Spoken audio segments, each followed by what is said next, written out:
For your advanced level, you decided to do either physical science, that is what we call mathematics, physical science,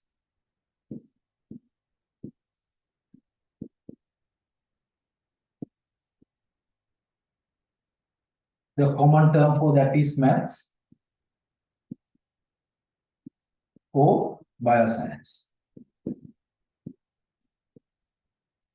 That's why we are here, because physics is a common subject for both physical science, that is maths, and bioscience. So before going more details into this physics and why we are selecting physics as common subject for both bioscience and physical science, let's discuss little about our path. Little about our path means for past 12 or 13 years, we learn some subjects like language, then maybe mathematics, yes. Then religion, then some subjects like music or dancing, maybe art. Then some other subject like maybe commerce or accounts. Like that, 8 or 10 subjects we learned for past 10-12 years. And we faced the ordinary level exam, and we are expecting our results to be released recently. Based on those experiences, what we gained from those 10 or 12 years of studies, as well as our ambitions and our choices and the guidance by our parents, now we decided to do either bioscience or physical science, that is mathematics. In the primary education, what primary mean, the before ordinary level, we selected or we asked to learn all subjects in common ground. Means we have not segregated for that particular scheme or this particular scheme, but they let us to learn about all the possible or available subjects what our education regulatory bodies and regulation people at not only Sri Lanka, but it's a common practice done by all international countries. There are slight variations in the subject selection, but collectively they are common. This sort of subjects we supposed to learn in our primary education. Why we asked to learn those common subjects is that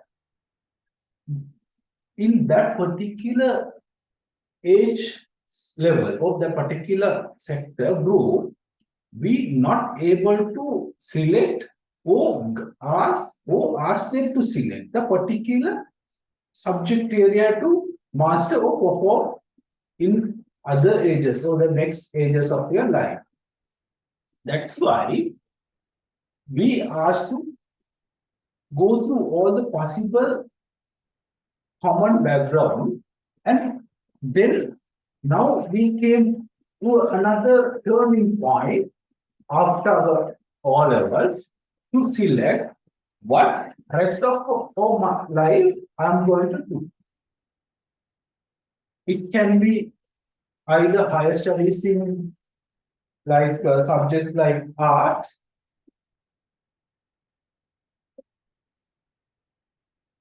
or commerce, for bioscience, for physical science, that is mathematics. Now that this wider area shrink to some then again another field is coming, that is tech subjects. Yeah, that wider area where the 10 or 8 subjects are shrink. So the wideness is little bit reduced to 5 or 6 subject streams. Why? Because now at this level, that ordinary level, now you are bit advanced and you are having the capability to understand and decide what your challenges are, where your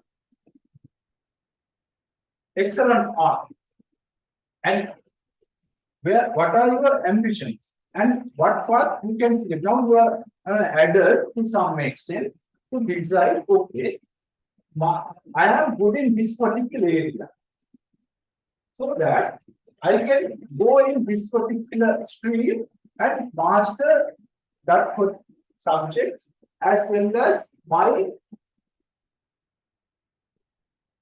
future and as well as my ambition is in that particular domain, the particular area. So that we can now you are seeing whether I do art, commerce, bioscience, physical science, or trade. Anyway, now you are here. Since we selected either to do bioscience or physical science, that is math. Right. Now we forget about commerce, art, and trade. Since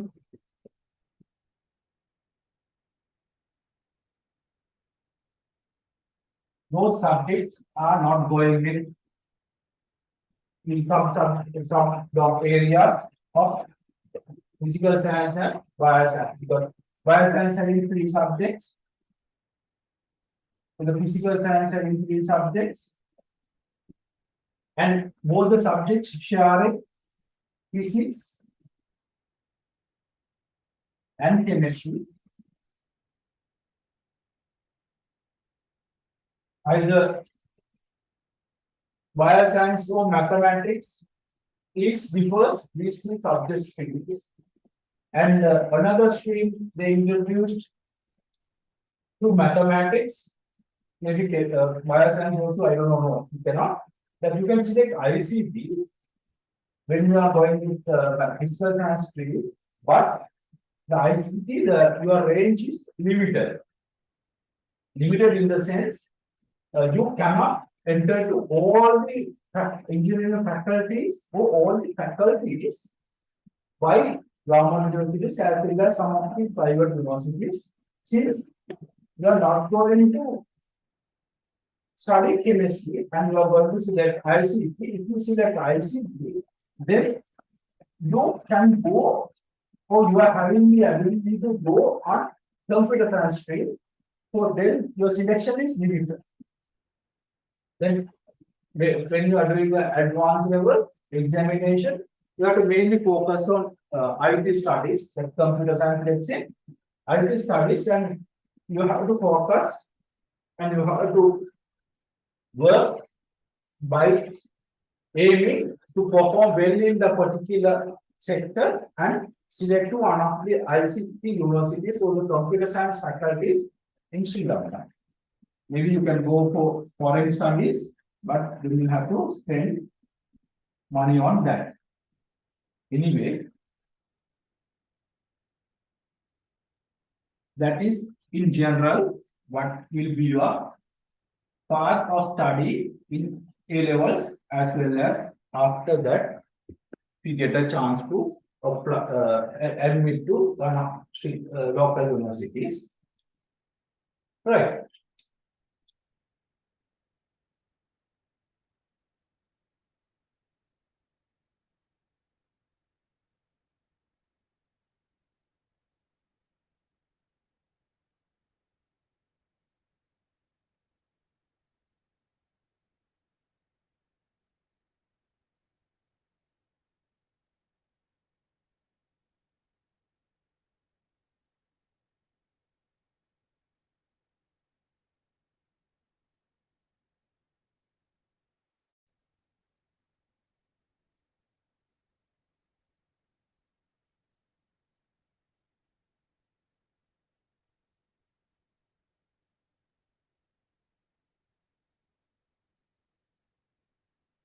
I'm sorry about that. Sudden power failure because of that heavy rain. Hope you can hear me. Right. I'm sorry about that. Yes. Then we'll continue the discussion. Yeah. Now we came to the point that we decided to do studies on physics. And why we selected physics? So why the controllers or the regulators or the regulators in our examination or education domain decided to ask students to do physics if they are doing their studies in science stream. Because there are no other subjects you can select. But they particularly select some subjects, and physics is one of the key subjects. Why physics? Right. Before starting the discussion, you can write a topic, introduction to physics. Introduction to physics, then I'll continue the discussion. Introduction to physics. Introduction. I'll write here. Introduction to physics. Introduction to physics.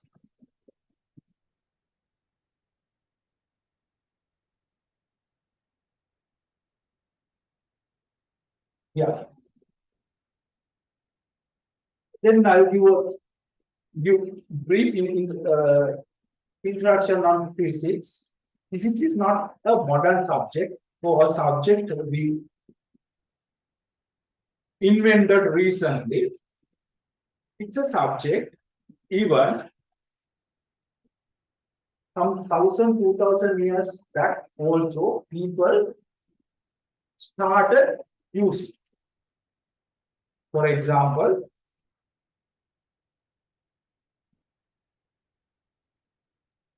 from recorded history, we can see that 2000 to 1600 BC, that is before Christ. Before Christ, and before Jesus Christ were born, especially Babylonians, because there were some subgroups in those history literature. Babylonians are one of those subgroups, and from their records and their scripts and other evidences, we discovered that even at this age, people started using physics. Okay, then what is physics? Now we are using the term lot more, the physics. And what is the meaning of the term physics? Under this introduction to physics, then you write small term or a small line, introduction to physics. Then I'll explain that. Physics is the subject. Physics is the subject. Please write this. Physics is the subject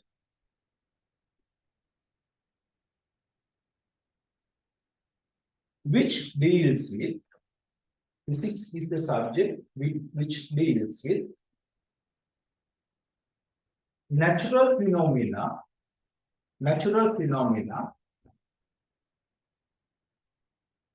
around us. Natural phenomena around us. The range of the physics is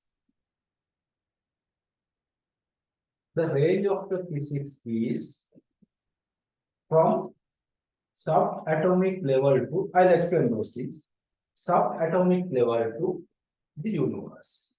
The range of the physics is from subatomic level to the universe. Subatomic level to the universe. Right. Okay, listen now. Yes. Then what is physics? It's a scientific study. I'll explain those terms later.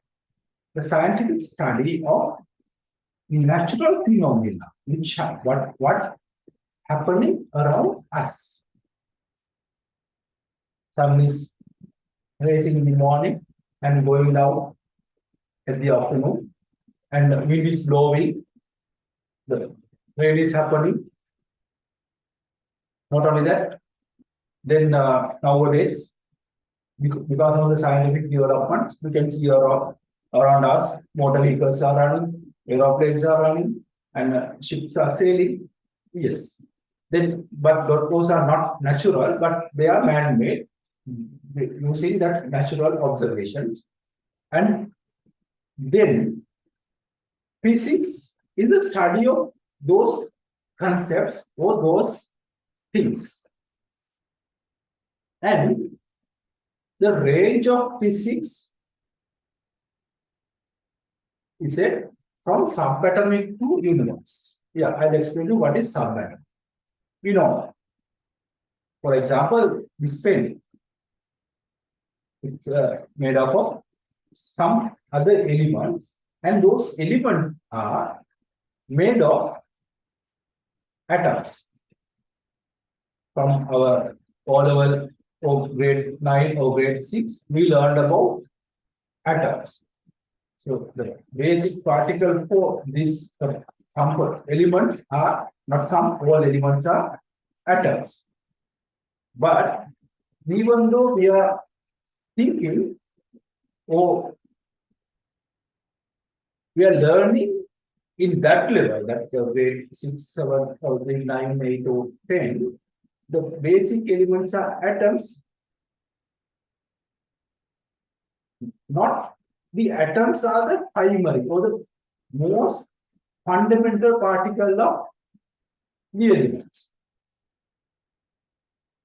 Even nowadays, with those modern research and experiments, people discovered even atoms, those atomic particles, like what we learn about atoms and atomic particles, that like subatomic particles like protons, neutrons, and electrons, who can subdivide it into other particles. Even in physics, we are having a unit called radiation and physical chemistry, atomic particle physics, some sort of particle physics studies. There we are learning about those concepts, not to that deep, but sort of an introduction. Right. Those are the subatomic particles. By naming, we can say those are with the name what we call quarks, leptons, hadrons, like that. But those are just terms I'm using to introduce what is subatomic, but I am not expecting you to understand or write or by heart those terms. But later on, we'll learn about those things when we are discussing about those concepts under that section. Right. Those are the subatomic particles and the universe. Even we are assuming that we know the universe, but still it is the limits are limited because of our equipment. So for example, the telescope, what we can see, the path most giving us the end of that universe limits. But we don't know that is true or not. But today, we are assuming that is the farmost end of the universe, and physics extend up to that level.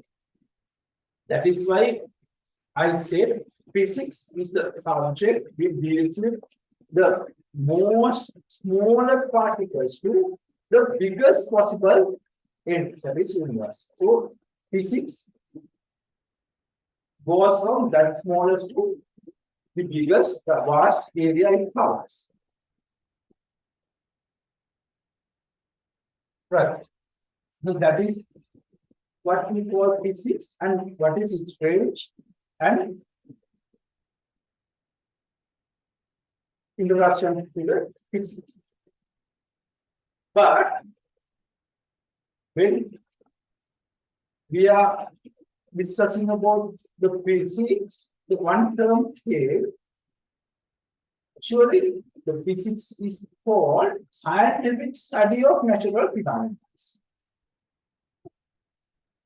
It's like if we say exact, if we say exact meaning of physics is scientific study of natural phenomena. So another term comes, that is scientific study. Because even we can do, for example, if you study literature in your grade 9, 6, 10, 11, then you came across the term literal study. That is another area of study, but we are studying about the materials in literature concepts. But again, when we are learning maths and expressing systems, then that is mathematical study. But mathematical study is also another part of scientific study, but that is mathematical study. And that is literature study, study. Then new term comes, that is scientific study. The physics is the subject in which learned or studied about natural phenomena in scientific way. So you write this term again. In general, you write this, in general, physics is the subject area, physics is the subject area which deals with natural phenomena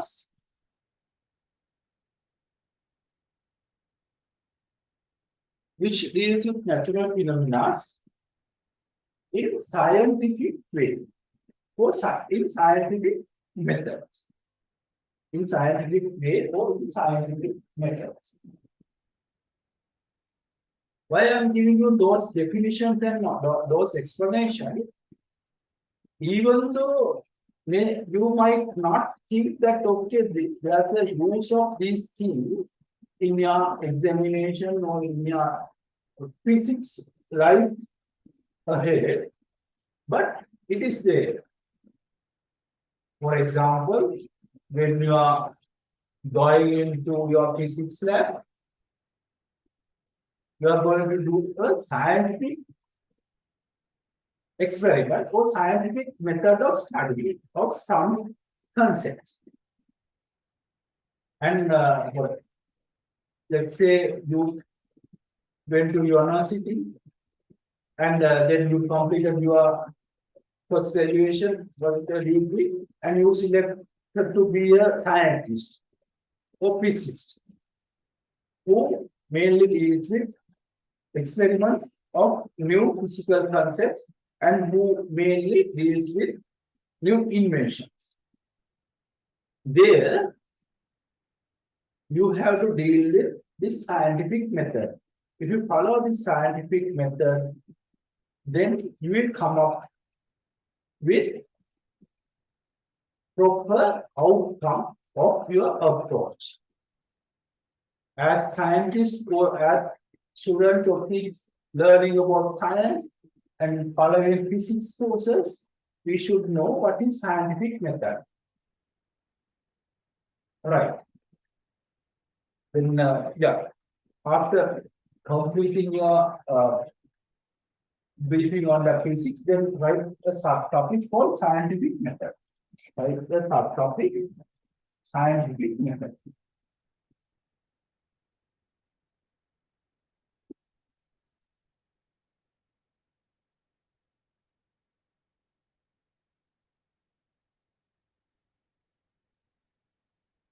scientific method.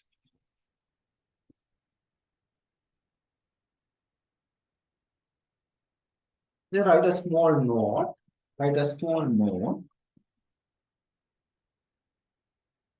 about scientific method.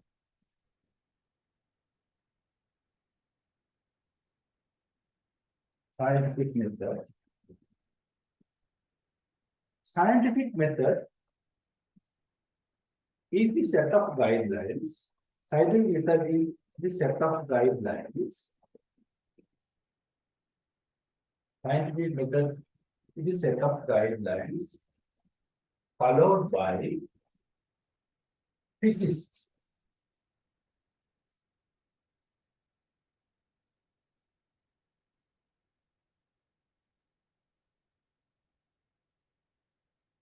Physicists and scientists.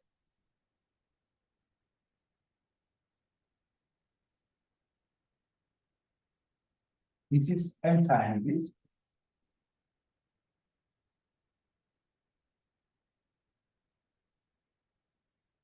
followed by physicists and scientists for their studies about new concepts or new findings. New concepts or new findings.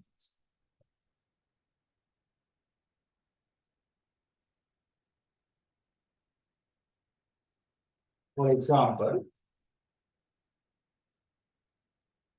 if you observe, continue writing. For example, if you observe any new phenomena or new thing happening in the environment and no proof theory, not proven theory or postulate. I'll explain what the meaning of the term theory and postulate in this scientific method. No theory or postulate on that particular phenomena, then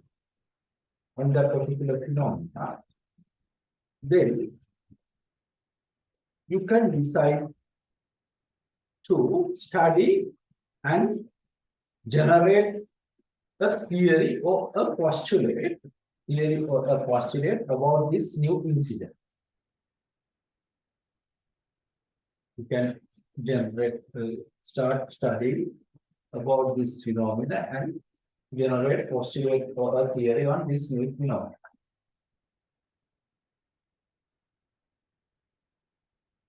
And for this, we need to follow what we call scientific method. We need to follow what we call scientific method. Okay, we'll just discuss about the steps, but it is not that necessary to know these steps or by heart these steps, but it's a general understanding required, nothing else. Right. I'll write the steps, then I'll explain you, but you just write the steps, that's enough. I'm not expecting you to have a thorough understanding about those each and every step. Then first thing is observation. I'll explain you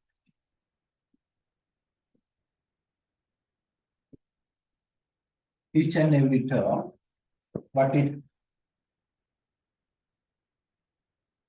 meant to us.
Yeah, I'll explain you each and every term, then you can copy.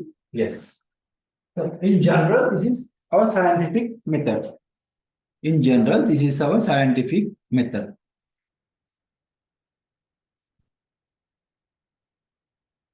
Means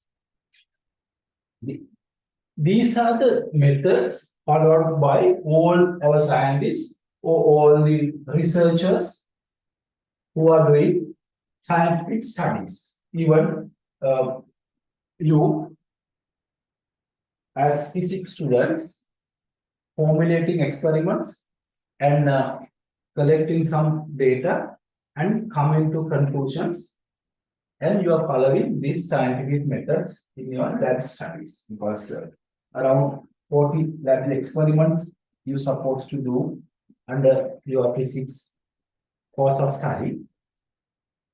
And there, even when you are writing your experiments, these particular stages you have to write, and under those things, yeah, what are your observations, what is your problem statement, what, yeah, then what are your variables, then what is your I'll explain you all the steps. What is your hypothesis, then how you are going to design this experiment, then what are your data, and what is your conclusion. Either your conclusion might be a theory or a postulate. I'll explain those things. Yeah. If you're having any doubt, or if you are not understanding the things, you can text me, or you can message me, or otherwise you can unmute your mic and can speak to us. Right? Right. Okay. Then we'll briefly discuss each and every step, but I'm not expecting you to write the notes under each subtopic. Copying this thing is enough. Scientific method, the first is observation, then state the problem, then identify the variables, then formulate the hypothesis, then design the experiment, then 6 collect data, then 7 go conclusion. Conclusion either be a theory or a postulate.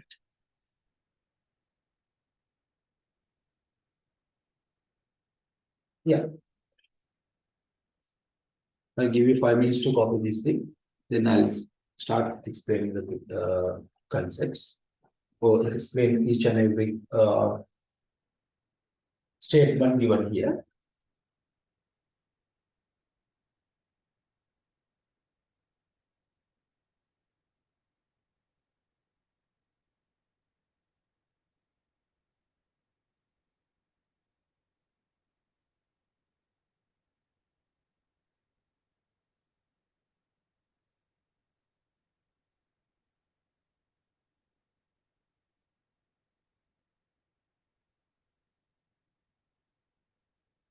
Right. Listen, that no need to write anything. Observation. What meant by the observation? It's like this. You heard about motion, and you heard about the scientist called Isaac Newton. You already learned under science for ordinary level motion equations of Newton. So then we heard about Newton's apple. So that is the observation by Newton when he was sitting under the apple tree. One apple fallen into his head. He observed that, and he started thinking, why this apple, once it released from the tree, came into my head or the downside? Why didn't it fly? Or why didn't it move away from the earth? Then he started arguing on his observation. He observed that, right. Then that is his problem. That is what we call state the problem. State the problem. Once his observation, he state now this is state the he stating the problem. Again, we heard about same way we heard about James Watt, that his steam observation when he was sitting in front of that teapot, which is with the boiling water, and when the steam is coming out from that lid used to come up and down, come up and down. So then he identified what is that phenomena, why it is happening, why that steam pours in that lid, or why that steam letting that steam lid to come up, what is there, right? Those are the things called state the problem. Yeah. Now he is stating the problem. He observed that either apple came into his head, or he observed that teapot or the kettle lid is moving up and down because of that steam expelling from the lid area. Right. Then now we observe, then we state the problem. And then now we are try to understand these concepts and what I am explaining you. Why? Because in future when we are discussing about other concepts, other theories, I am stating, I am recalling these points of these concepts what we discussed. Because that basically not like, listen carefully, not like ordinary level, the advanced level, we are expecting you to be one level up and start think differently. Start think differently means again think in scientific and logical way. It's like we are expecting you to think logically and do proper observation even when you are writing to the exam as well as when you are writing to any of the questions. Okay, ordinary level, but I'm not criticizing, but that is the way we formulate the education system. Ordinary level, yes, just by heart the concepts and doing some more practices in doing more problems gives you the ability to sit in the exam and earn good marks. Means A, oh, yeah, A. You're not getting A classes. Yes. But getting A at ordinary level does not mean you're capable of getting another A in advanced. Because the advanced level, you have to follow different methods. Main thing is you have to understand the theory properly. You have to understand the theory properly, and you should know how to apply those theories in that particular area where it needed to apply. So you should know by reading a problem given to you, what is the theory behind this problem and which way we have to apply that theory. Because even though you practiced 1,000 problems, your 1,001 and the next problem might not be any form that you follow up to that 1,000. It might be a very new problem. But using those practice you have done for those 1,000, yes, you will get some knowledge or some courage or some ability to face that problem, but you might not 100% success if you follow or if you are trying to apply things what you learn from that those 1,000 practices since the 1001 problem is a new one. But by understanding the theory behind that, so by understanding the theory properly and applying it correctly will give you the perfect solution for that 1001 problem. Then applying the practice you got from solving those 1000. So my aim or my requirement or my method is giving you the proper theory to see the problem correctly. Yes, we are doing problems, we are doing practices, but every time when you are doing practices, when you are doing examples, always I'm giving you the theory behind that and recording the theory and training you to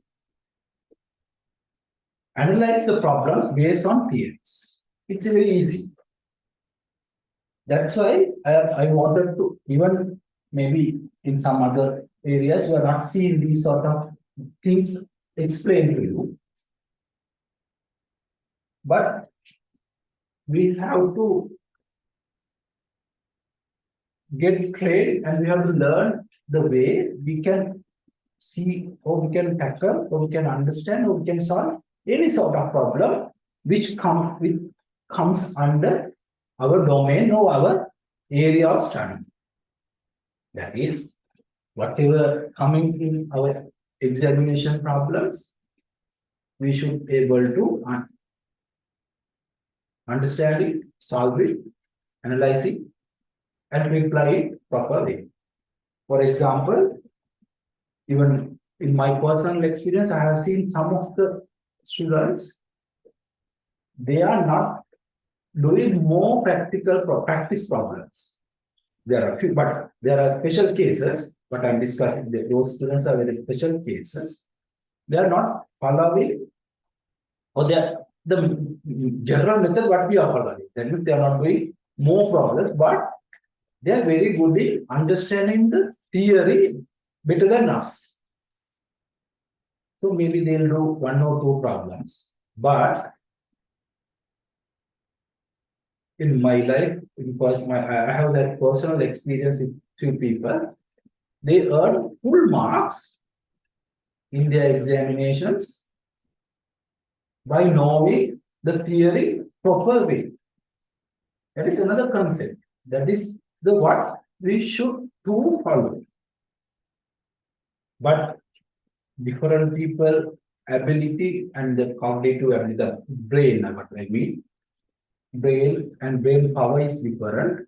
So that we here, when we are doing these sort of classes, we are deciding the method for to balance all the categories. But giving you the proper way of understanding and analyzing the things. Right, okay. Then identify the variables. You come here. Identify the variables in the sense, for example, Newton and Apple will discuss. He was sitting there. Then he started thinking, what are the other factors which help this apple to come into my head? What are the other factors? What might be the other factors? That is the correct term we have to use. What might be other factors that the way that apple came into my head? He was thinking, was there any wind blowing or any other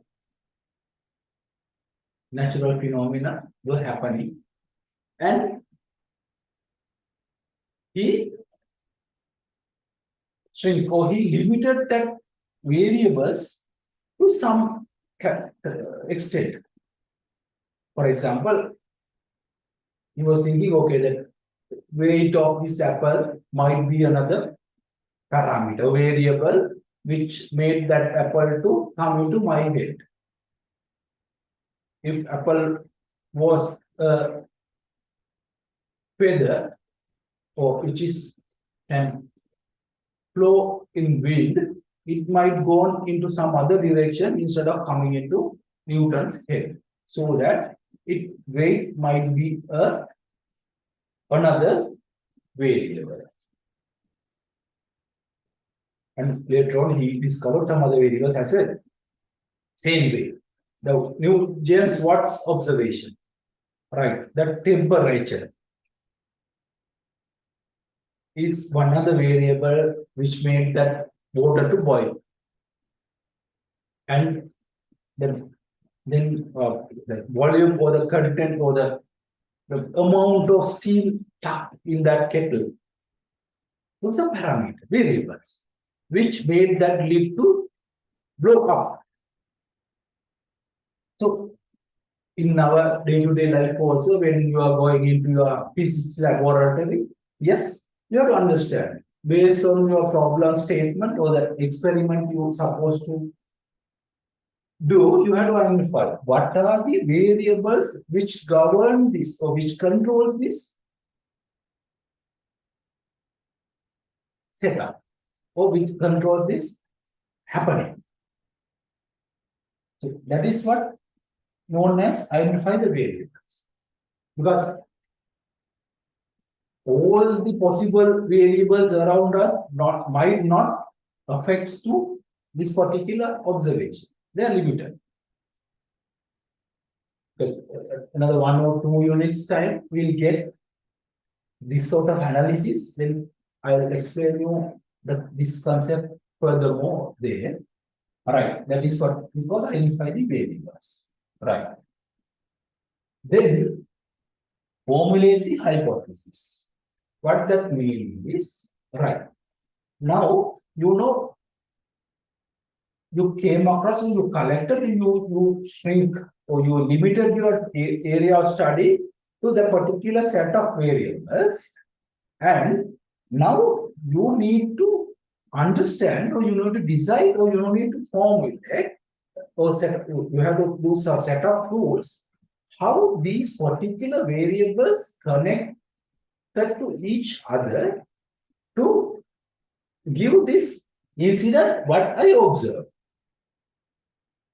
Maybe a bit difficult, but just I'm giving you an idea. I'm not expecting you to understand fully, but I'm just giving you an idea that later on with your improvement of knowledge in the particular physics area, with the coming studies, you will clear yourself these terms with the experience and knowledge which coming ahead. Right. Then that is what we call the formulate the hypothesis. Okay. What is this combination? Right. Now you understood the hypothesis. Right. Based then you decide what should I do to identify this variables what I identified with this hypothesis I decide whether this hypothesis is correct, whether this combination of my assumption what I thought was correct. For that one, we need to do the experiment. Same way we are doing that, but in labs we are not doing new inventions in physics labs, but those practicals giving you the experience how to design new experience in your future life. Same way you are designing an experiment. So with that experiment, with those identified variables, you vary those variables. You are rearrange.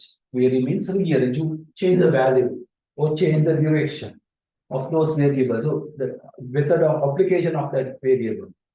And you do an experiment. With experiment, what we are getting is, yes, experiment generates set of data. With experiments, it generates set of data, right?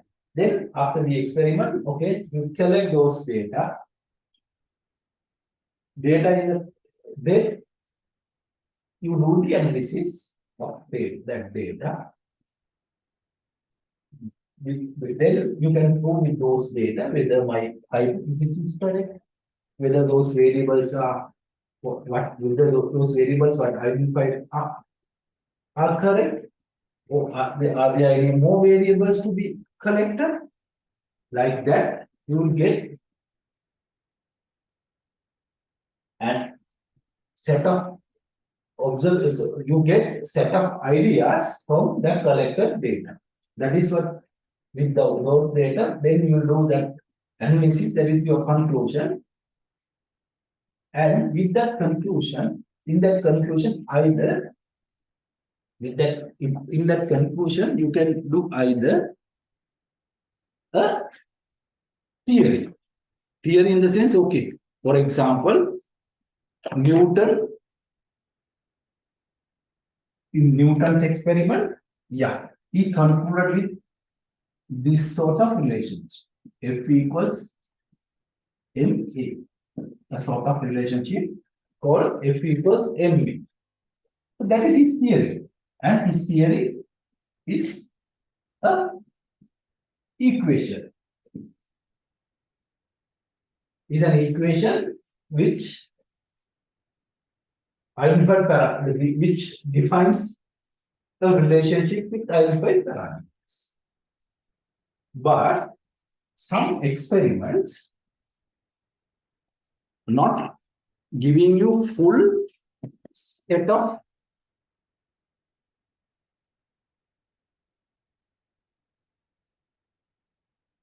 outcome where you able to formulate this sort of fixed theory. Why? Because you yourself will understand, right?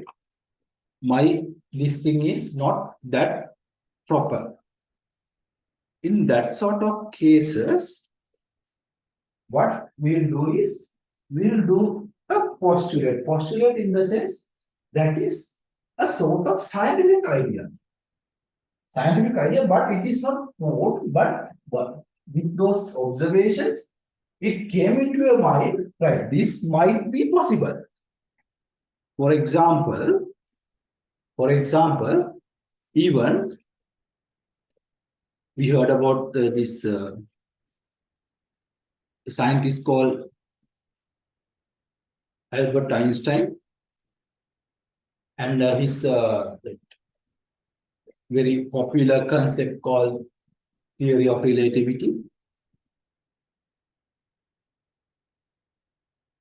Not only that, he gave some more ideas, because when you start reading on him, you'll understand. He gave us some more concepts, ideas. This might be possible. For example, even about gravitation or gravitational fields, they postulated, they gave an idea that gravitation is a thing of this nature, because that I'm giving you an idea, or just give you an idea, but I'm not expecting you to understand this. Gravity also a sort of a wave, they are saying. It's coming from some area to some area, where we cannot observe, or we don't have any instruments to measure gravity. That is the postulate by modern scientists, and we are doing some experiments, some research, some studies to prove that. Maybe next years or two, or some 10 years time, we'll prove that. Same way that like subatomic particles. Earlier days, we were thinking neutron, proton, and electron are the most primitive particles in materials, but Later on, people understood, no, it is not that. They gave the concept or that they postulate, no, there might be some other more subatomic particles. Based on that, they did experiments and they record by recent years, 2014, they discovered the first subatomic particle, quarks. And that is the difference between formulate, postulate and theory. Hope you understood bit on this concept. I'm not expecting you to understand fully. Right. Okay, this is sort of an introduction to the subject called physics. And yeah, this is even history of physics. I'm just giving you an idea, but I'm not giving you any note on this. History, if you think about history of physics, yes, as I said, from 2000 BC, Babylonians started observing the universe. That means that our planetary system, sun and other planets around the sun and earth, and not only that, then 17th century, 16th century, some scientists like Galileo, then we know about Archimedes, we heard about him. They have done a lot of studies in physics. So physics is not a modern subject or modern area of study, but it is from very old years. But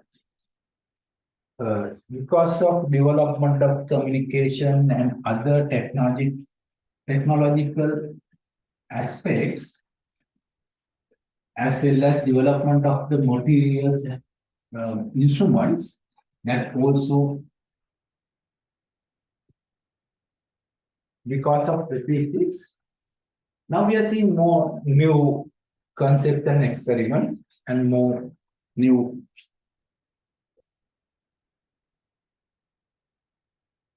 theories, like the recently that you know about Albert Einstein, then you know about Planck scientists, those, and even the Steve Hopkins. Yes, those are the new modern scientists develop these modern physics concepts as well, right?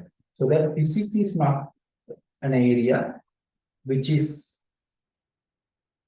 going to end. It still continuing, its innovations, new inventions are continuing. Right.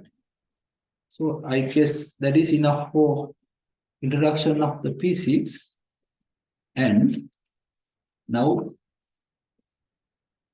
we'll start to learn about the subject which mostly test in our examinations.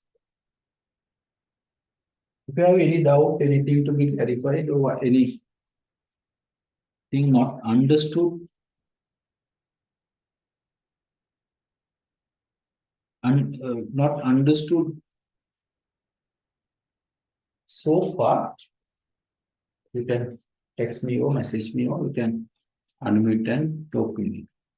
Okay, thank you very much. Right. Next, we'll discuss about what we call physical quantity. Why? Because physics is studying of natural behavior phenomena. And first of all, we need to know the most fundamental terminology in physics, that is physical quantity.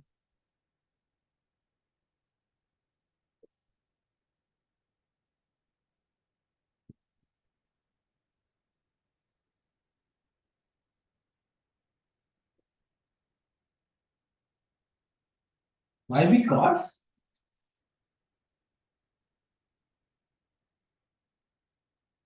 all our future in physics are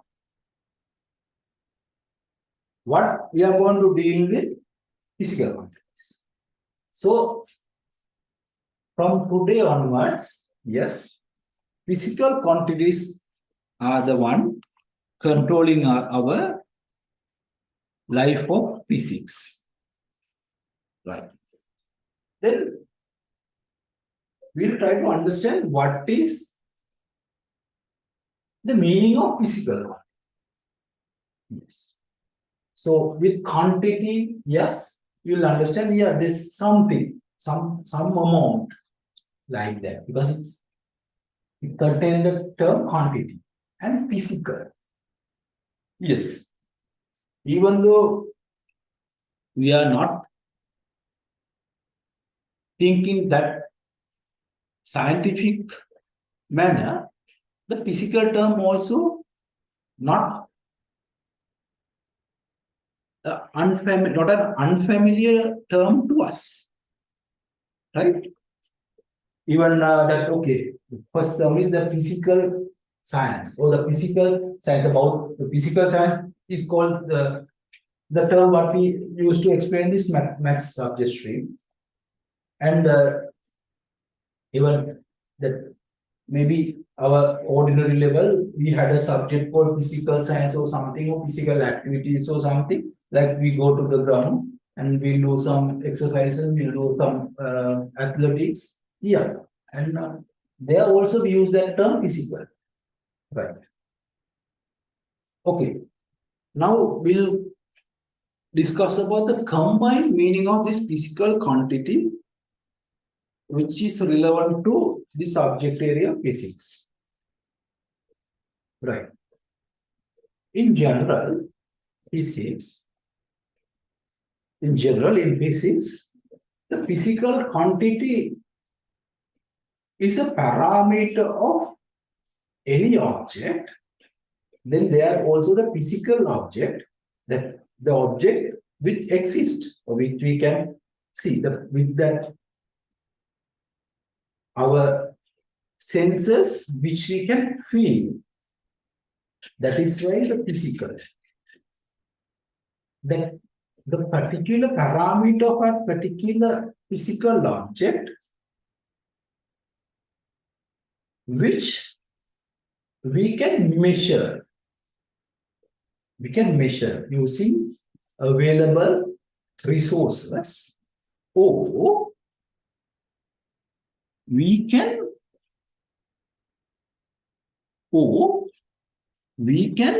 define how to get that physical how to get that value from some combinations of the direct measurements of the physical quantities. Because I said physical quantity is what we can directly measure from any object, or calculate based on the measurements and the known relationship. That is what defined as physical quantity of an physical object. So physical object, you know, because it's an object, okay, we can feel it and we can see it, because either the five senses can observe anything, then those things we can see, we can say it's a physical object, because if I cannot see, even I can feel it. So that physical object can touches me and I can feel the physical object. So that way we know how to define physical object, and the parameters of the physical object, what we can measure, or what we can get the relationship with the measured parameters, are known as physical quantity. Then I'll give some example, then you will understand. For example, yeah, we are having a brick. Let's say we are having a brick or square, whatever it is, table or box. This box, yes, we can measure its length, or we can measure its height. or we can measure its width, right? Those are physical quantities we can measure. Not only that, even if you are having a thermometer, I can measure its temperature. I can measure its temperature. Not only that, even if I am having a scale, I can measure its weight. I can measure its weight. Right? Okay. Those are direct measurements. Those are direct measurements. Right. But by knowing width, length, and height, I can calculate its volume. Volume is that. Okay. Length into width into height. Then this is not a direct measurement. But using the relationship of these direct measurements, I can calculate another parameter of this. But that also a physical quantity. Right. Not only that, even I can find out the density of this. Okay. So I know the weight, I know the volume, then I can find out density of this object. Okay. All those parameters, what we calculated or what we measured, are known as physical quantity of an object. Okay? Right. You start writing the explanation of this. Write the topic physical quantity. Physical quantity.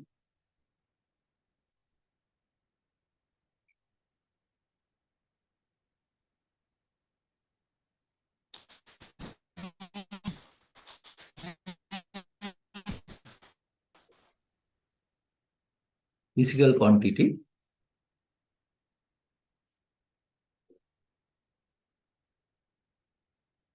Still the board is not clear? Can't you see the board? I'm sorry, I know, just now I saw the message.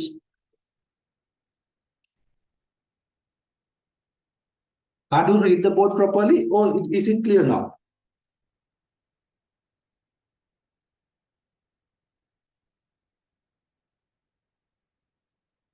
It's okay. Okay, thank you.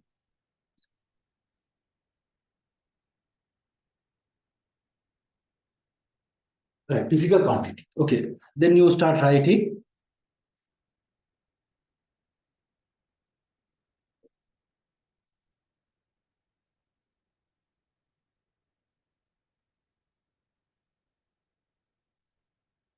Physical quantity is a property of any physical object.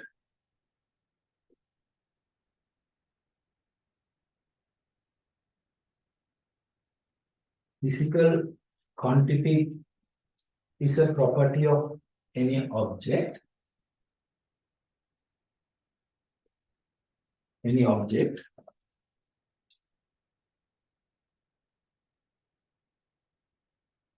which can be measured directly over, which can be measured directly over,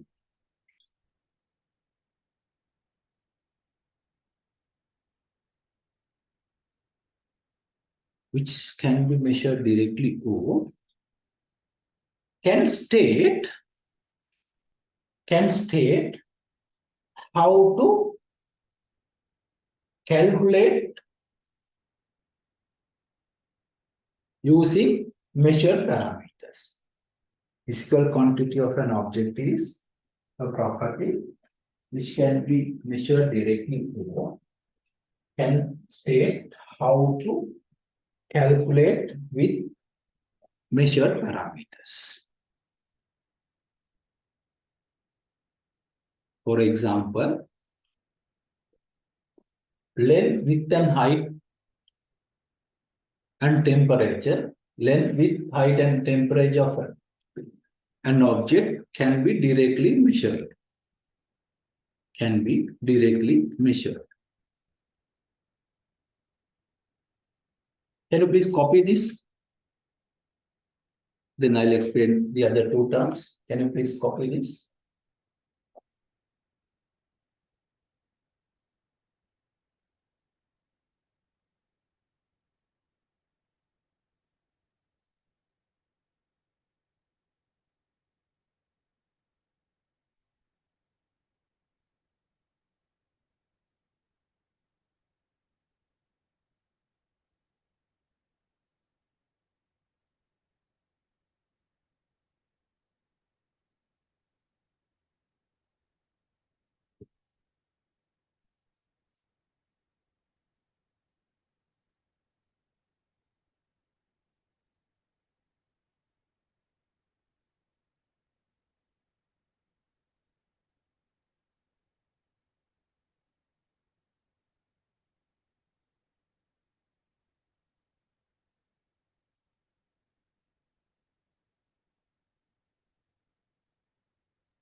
Right. Then you write length, width, and height. Length, width, height, and temperature are the direct parameters we can measure directly, where volume equals to length into width into height, where volume equals to length into width into height, and density equals to weight over the volume. You can copy the relationships like what I written there.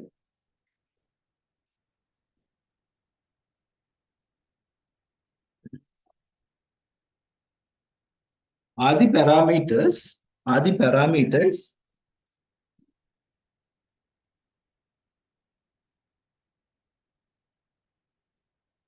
are the parameters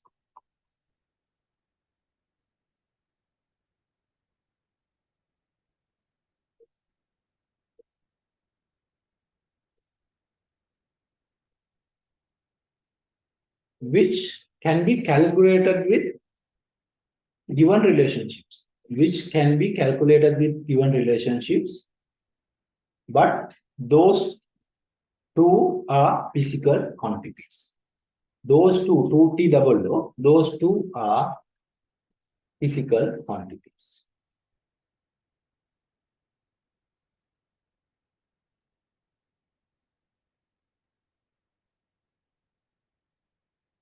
Those two are physical quantities.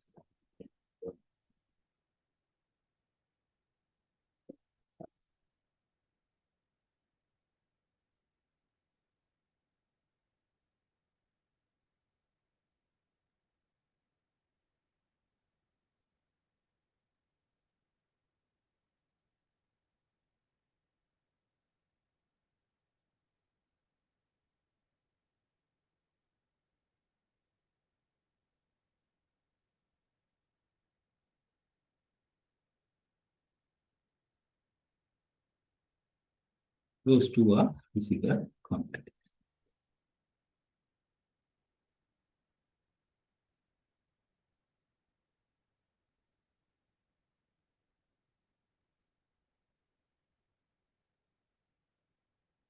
Right.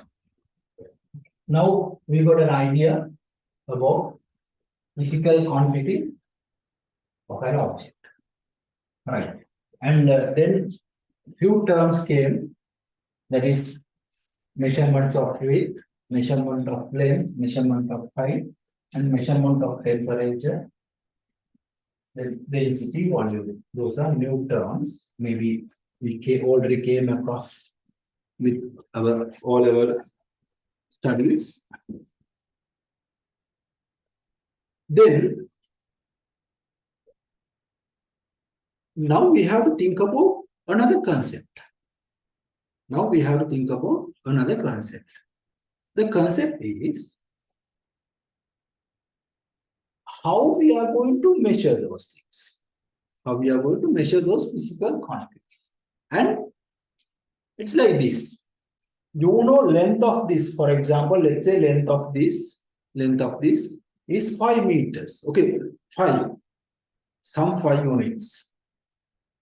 But just saying 5 is not enough for another one to understand correctly what amount of how big that particular measurement is. That is not enough to make an idea on the other person how big the measured quantity is. So that another requirement is arising, that is not only the size of the quantity, but we need to preserve the quantity with another parameter called unit. It's like whether this is in centimeters, or whether this is in meters, or whether this is in kilometers.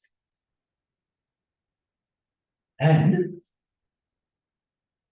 correct representation of physical quantity contains two requirements.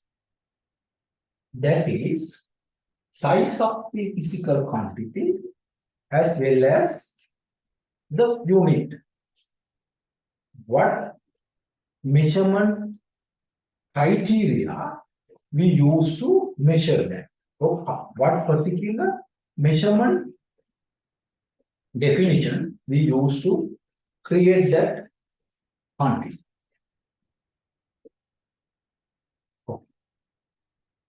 That is not a new concept, and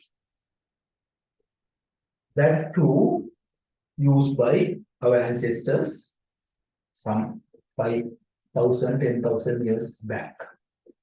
But that time, our technologies were not that developed and we were not intercommunicating each other.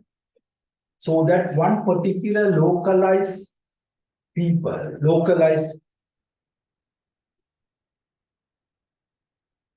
set can use their own localized convention. Since they are not going to connect with another set of people and get help or resources or get use of their belongings to our society or our area. Since we are more apart to each other and we don't have knowledge, we don't have any knowledge of their existence even in that age and period. And the localized unit convention were not that problematic then.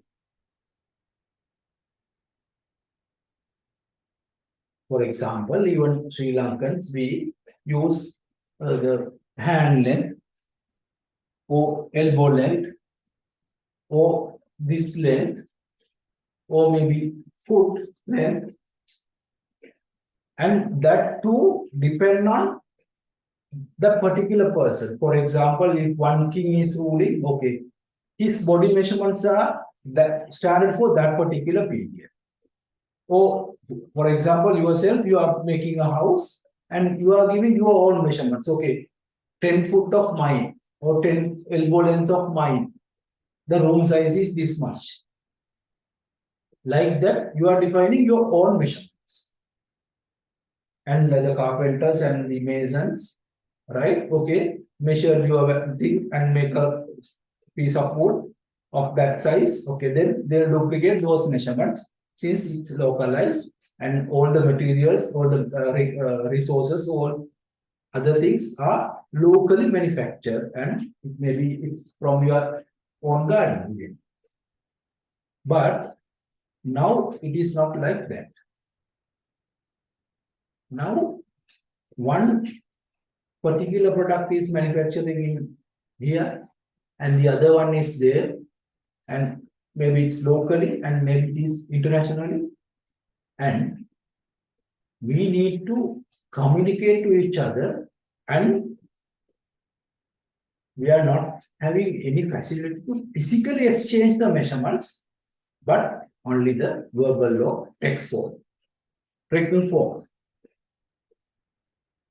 And yes, not only now, maybe some period back, like 16th century, 17th century, when people started discovering the world and identifying new locations and trying to establish their concepts and invade other countries, right? That time, this intercommunication standard was highlighted and they identified that requirement. For example, now here you are manufacturing cotton. And another factory, okay, you are sending that cotton to make threads.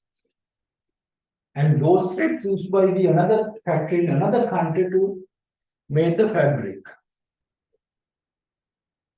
and that fabric is imported by another party in another country, for example, Sri Lanka, that our garment industries, and they'll do the creation of the cloth.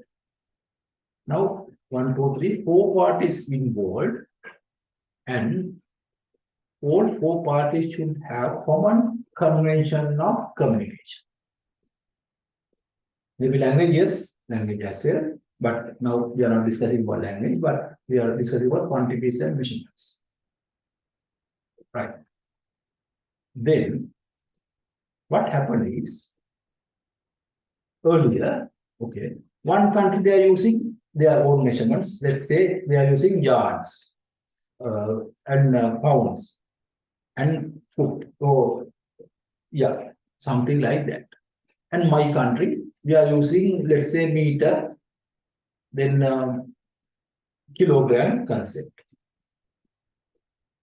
So in your design of the particular garment, you identify with your measurements.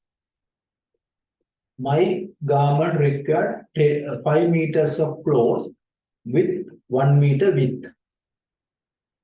That is the area requirement to make that particular frock, let's say. Then you wrote to your supplier in another country whose measuring convention is yards. But you said, okay, 5 meters into 100 frocks you want to make. And send me that size of cloth of this particular quantity, this particular color, this particular pattern. Right. But since he is using yard for measurements and the M letter, even you did the writing for M, he not able to understand what is the meaning of M. And by thinking, okay, this M also representing the same of my yard measurements, he'll send you 5 into 100 yards. But your requirement is 5 into 100 meters. Now, problem starts. Either you are paying more to him since if your yard is bigger, or you are getting less amount of clothes, then you are not able to fulfill your order. But this is not new thing, and it happened between nations in early 16th century, 17th century. Even inside Europe, France is using one concept, England is using one concept, and Germany is using one concept. So that they not even though they are nearby, they are not able to exchange or interchange materials, or otherwise they have to have a converting factors or conventions when they are interchanging goods and materials. So that people came across to identify the requirement of common convention. Because that now we develop this early 16th, early 17th century, early 18th century, they developed the transportation like ships, like some sort of airlines, but not that extent to develop. So that, but international goods exchange were established. Right. Then people came together early 17th century, sorry, early 18th century, that is, yeah, 1796, the first meeting happened.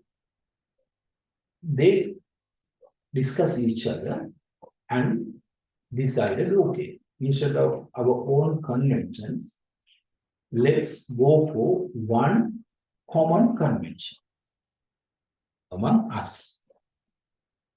Then our exchanges are hassle-less, riskless, problem-less. That is the way international system of units of measurements came into application. Okay, into use. Right. The first meeting, that is 1976, as I remember, it happened in France, and they started using. Okay, we'll use this is international convention for SI units we use, and for SI units, okay, these are the standard for length measurement. This is the standard for weight measurement for mass, and this is the standard for time measurement, and this is the standard for some other parameters like that, all agreed among. Right. Okay. So this is the way that international system of units were developed, and that is the history. Then you write a topic, SI units. So international units, within bracket you can write SI units, international units. Or international, the correct international systems of units. International systems of units.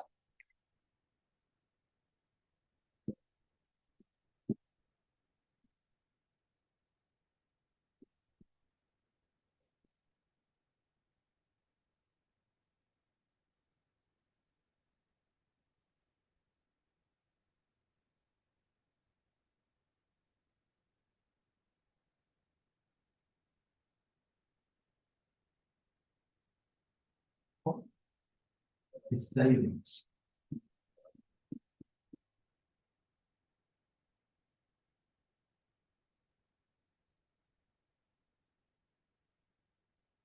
International systems of units or SI units.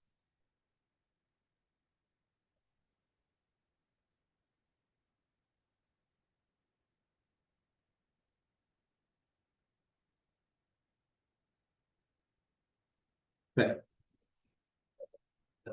Basically, international systems of units or SI units contain three categories. We start writing like this. International system of units contains mainly three categories. Those are: one, base units; two, supplementary units;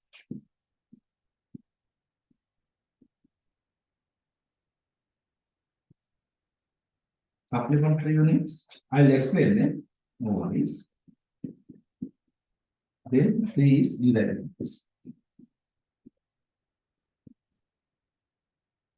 units.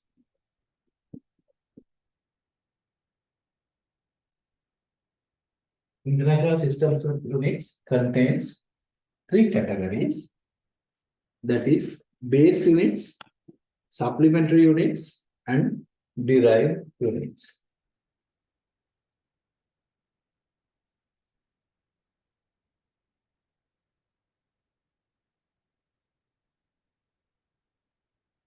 It's like this.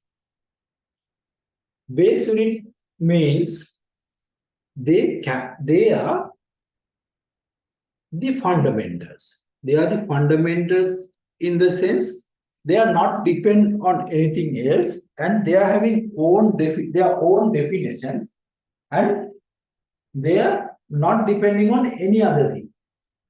They are absolute. We cannot relate that to something else.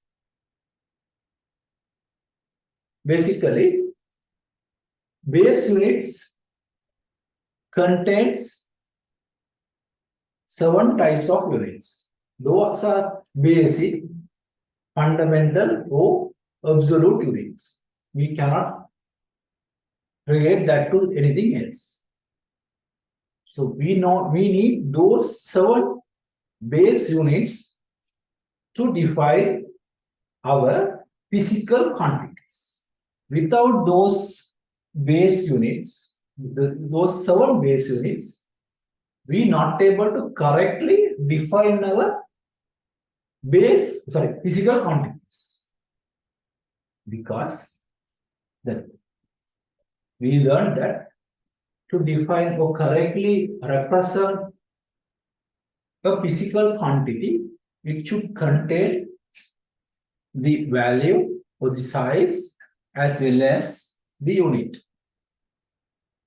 So that based on our observations, we identified we need fundamental 7 types to express our physical quantities. Okay, I'll explain those 7. Then I'm going to erase this. Then write the subtopic base units. Base units.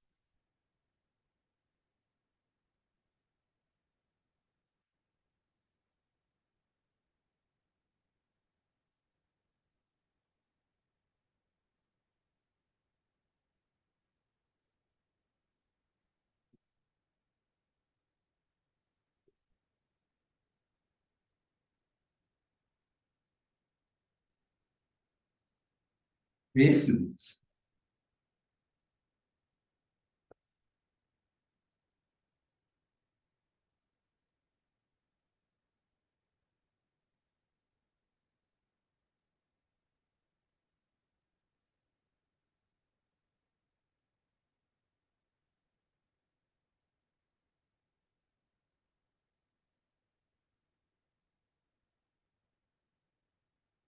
Then write a small statement.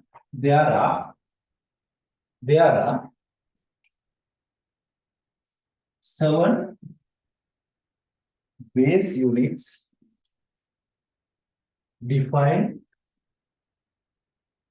to represent the existing physical quantities of objects. Physical quantities of objects. There are 7 base units. So it's like this.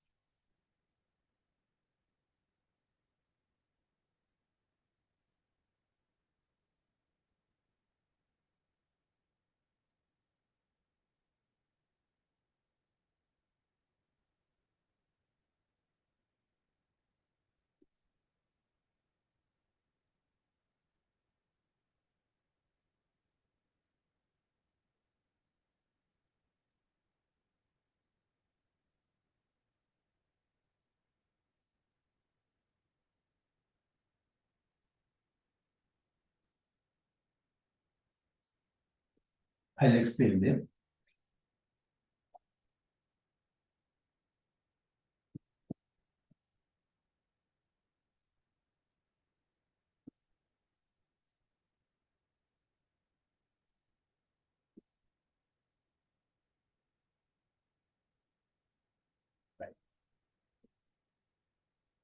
Okay. So the first physical quantity we need to measure or we need to represent, as we all know, it is length.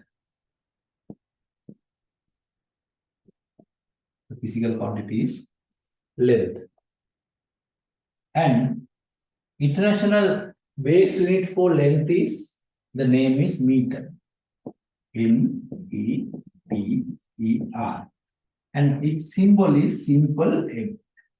First we'll copy, then I'll explain you each and every term here.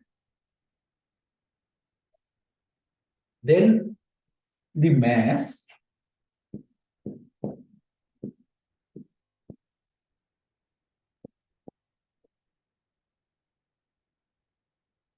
then international base unit for mass is kilogram, and its symbol is simple kg. Its symbol is simple kg. And then the base unit of time measurement It's required time. The unit name is second, and its symbol is simple S.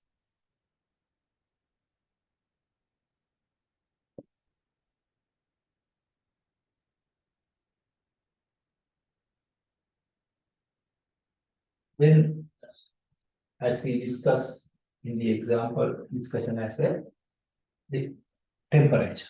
So, but here the physical quantity I'm using a special term called thermodynamic temperature. I'll explain you why that thermodynamic when I'm explaining about these things.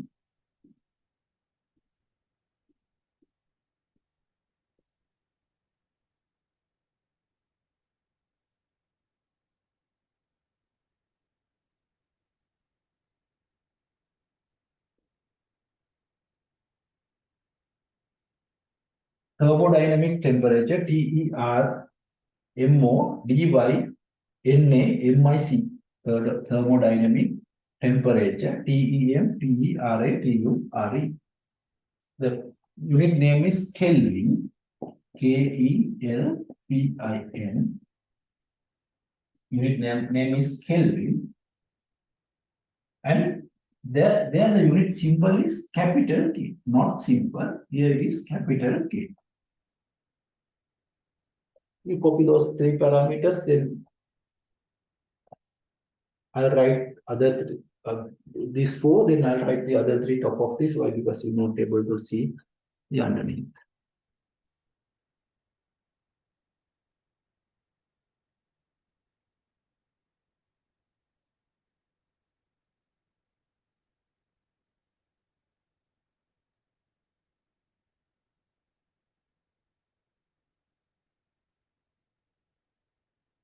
Right. Then next is 4, 5, yes, 5, 6, 7.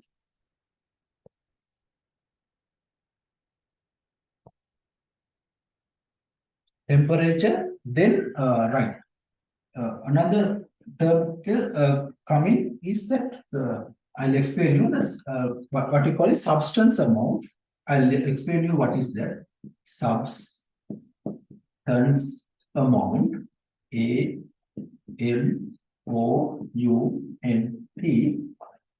My unit name is mole, MOLE, and unit, here the unit symbol is MOL. All letters are simple. Substance amount, unit name is MOLE, mole, and unit symbol is mole.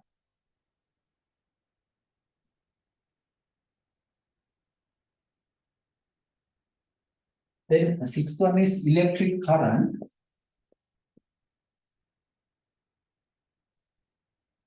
Electric current. Electric, ELECTRIC. Current, CURRENT. Electric current.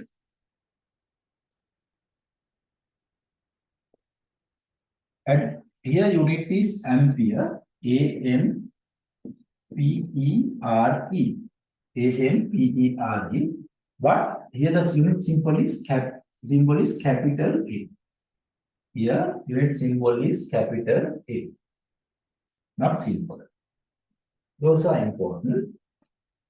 But why it is capital, I'll explain you when I'm explaining you about the conventions of writing units and measurements.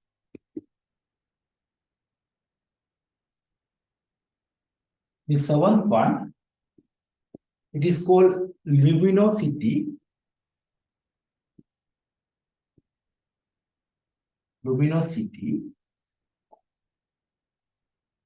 The unit is candela. Luminosity spelling is LUMINOSITY,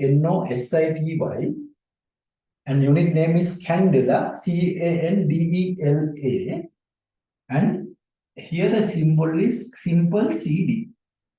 Unit symbol is simple CD.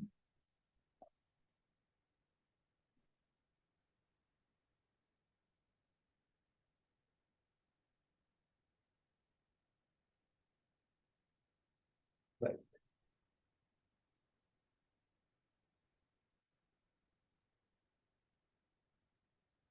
Okay. Then I will start explaining each and everything. Right. Okay. Length, we know. The SI unit for length is meter. And definition of meter, you can read even the tutor I shared, it's having the definition. And I'm not expecting you to by heart those things, but understand what is that. But because the time to time, the standard is changing. I share the latest standard, that is 2019 SI organization released standards, but maybe your textbooks or some other books may contain some different definitions. That's why in exams or your test papers, we are not expecting you to understand the definition of those parameters, units, but concepts we need to understand. Okay, length, it's clear. It's measured by meters and its symbol is simple M.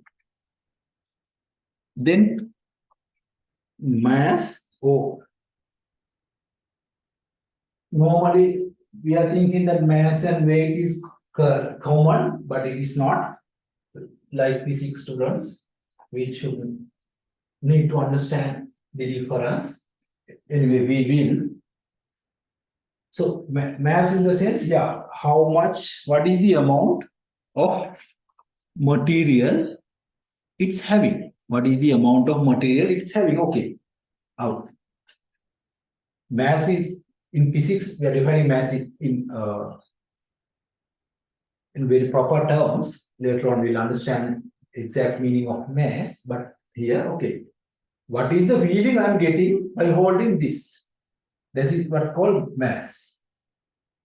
Oh, what is the amount of materials it's having? That is the meaning of mass, and it measured in kilograms. And time, yes, time, what is the expansion over the time because of the sun's rotation and other spatial actions or terrestrial actions. We are defining a term called time, and we know how to feel. We are feeling the time, and we know how to measure. That is the SI unit for time is seconds, and then substance. Yeah, third one I said time. Once again.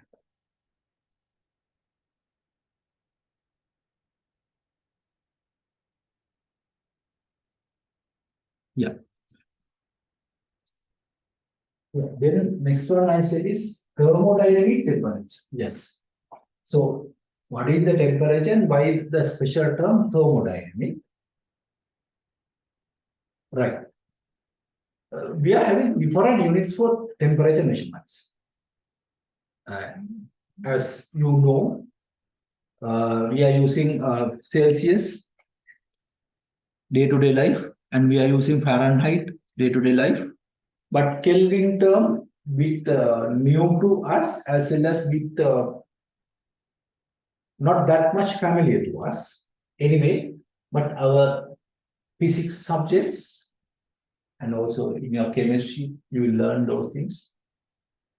When you are measuring temperature, we are using Kelvin scale.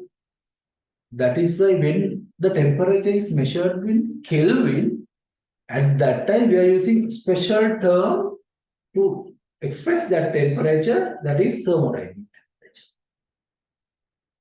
But if you learn about thermodynamics, definitely if you enter to university, first year, second year, if first year general engineering, just anyone will learn about thermodynamics.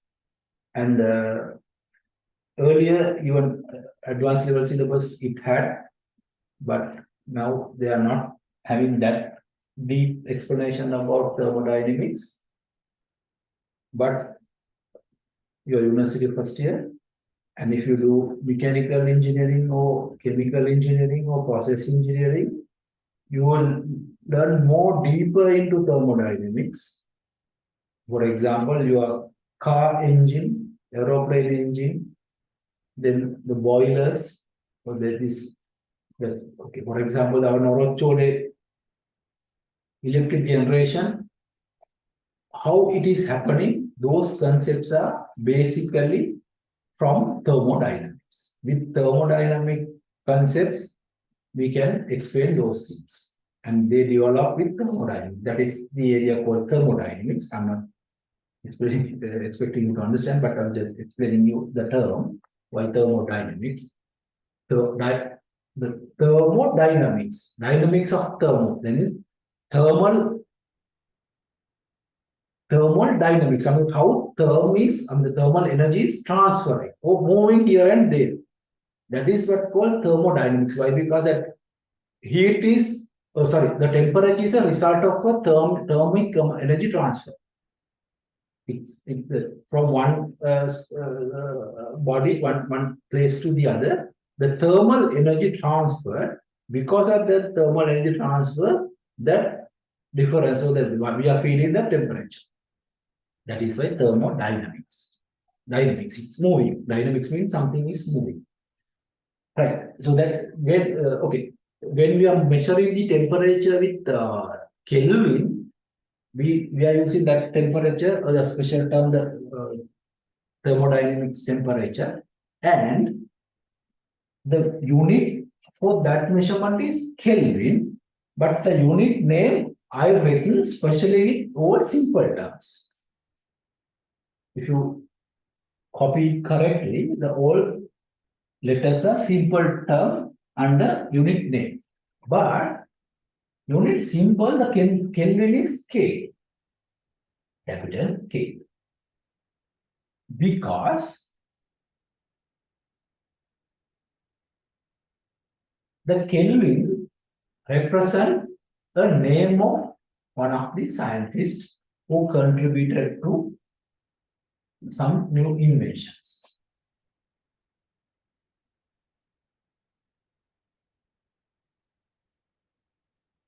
To give him a respect, we are using that his name for one of our physical quantities and units, Kelvin. But it's a name of a scientist. The convention is we have to use capital letter for that particular symbol of SI units. Right. That is the reason for using capital K for Kelvin. Right. Then substance amount. Substance amount means, okay, for example, this, not the weight, but this contains some number of atoms, or some number of materials which is having the smallest material which is having this property. That is what we call the atom. Atom is the smallest particle which shares the same property of this particular thing. That's atom. Atom or iron or something. But here this is the mixture, it's iron. It's a single substance, it is an atom. So how many atoms it's having here? So how many ions it's having here? That's also a parameter we should know and we should measure, and it's used, and it's also another physical quantity of our object. That is why the substance amount also a physical quantity, and its unit is mole, MOLE, and its unit symbol is MOL. It's very important to use correct symbols in units. Those things I'll explain because it's coming under our discussion. But it's essential, or it's important you to use correct terminology of unit names as well as correct symbols for units. Right. Then electric current.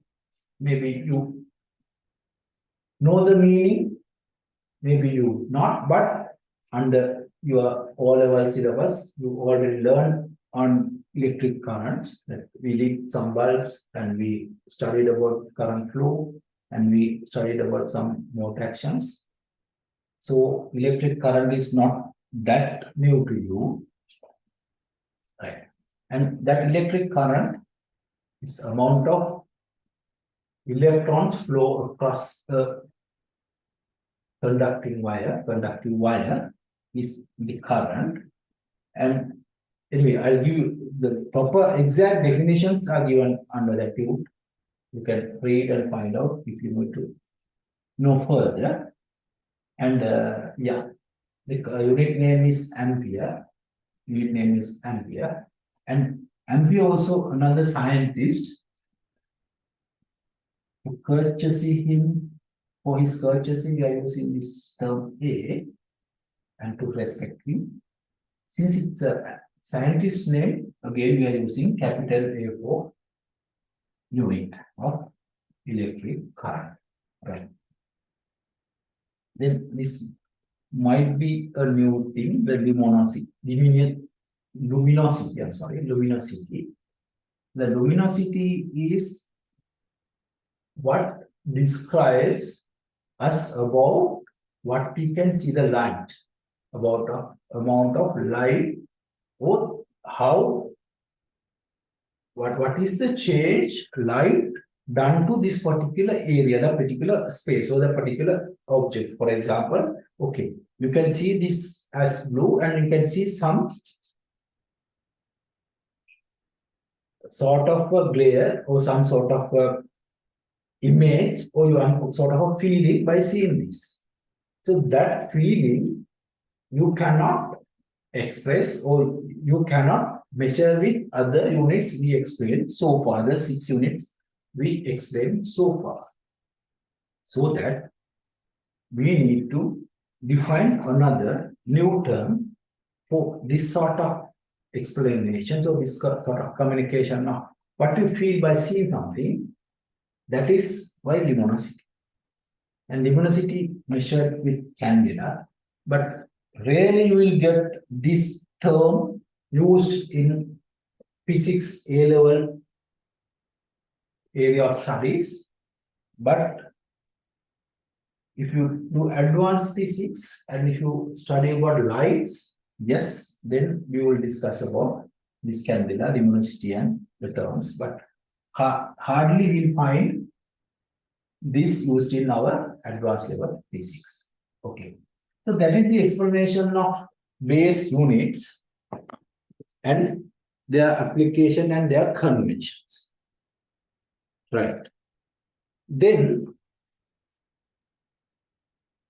another set I said coming under SI unit, that is supplementary units. I'll explain you what is supplementary. Why? Because even though initially they not identified to express some parameters, we require those supplementary units. Even though they were thinking we can do measurements, or we can explain our physical quantities with those 7 SI units. Later on they identified, no, that is not enough. We need to have another set of units. Later on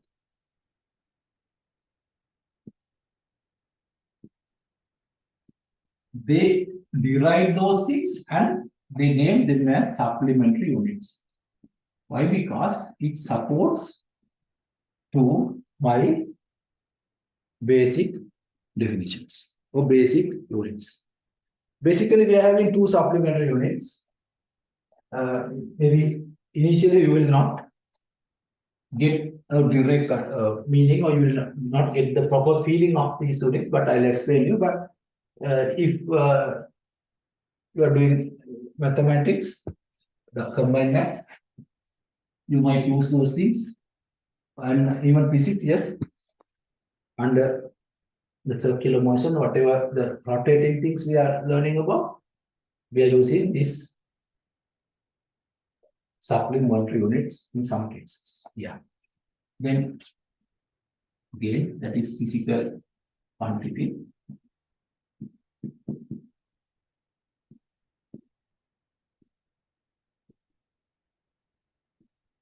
Physical quantity. Then unit name.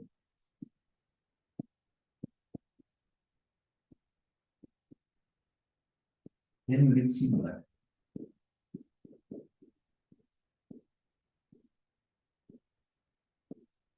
Right.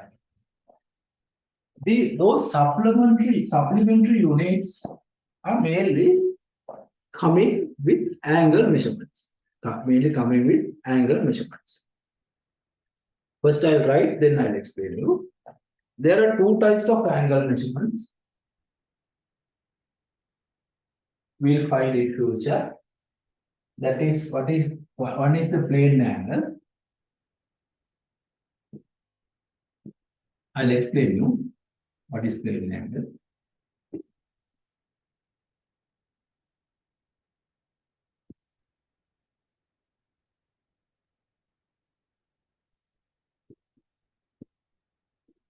Plane angle we'll measure with a unit called radian. RADIAN, and its symbol is RAD. Its symbol is RAD. Physical quantity name is plane angle and name is radian, and unit symbol is RAD. Then next one is solid angle.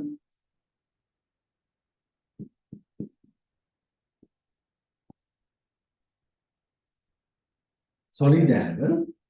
Copy this, then I'll explain you. Steradian mean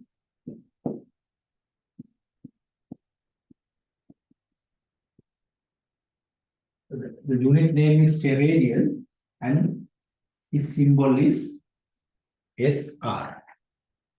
His symbol is SR.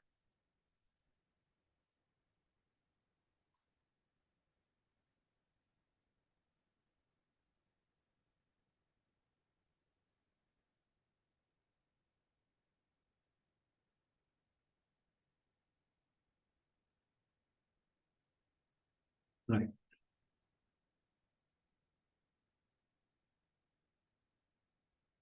Steradian and symbol is SR. This okay. What is plane angle?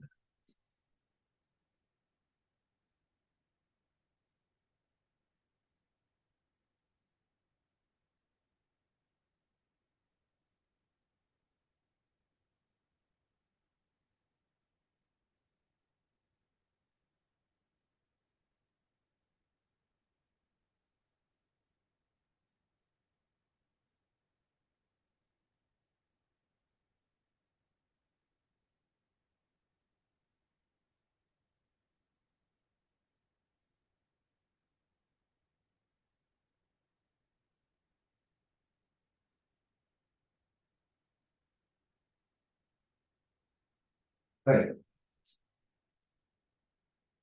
Okay. Then I'll explain you what is plane angle.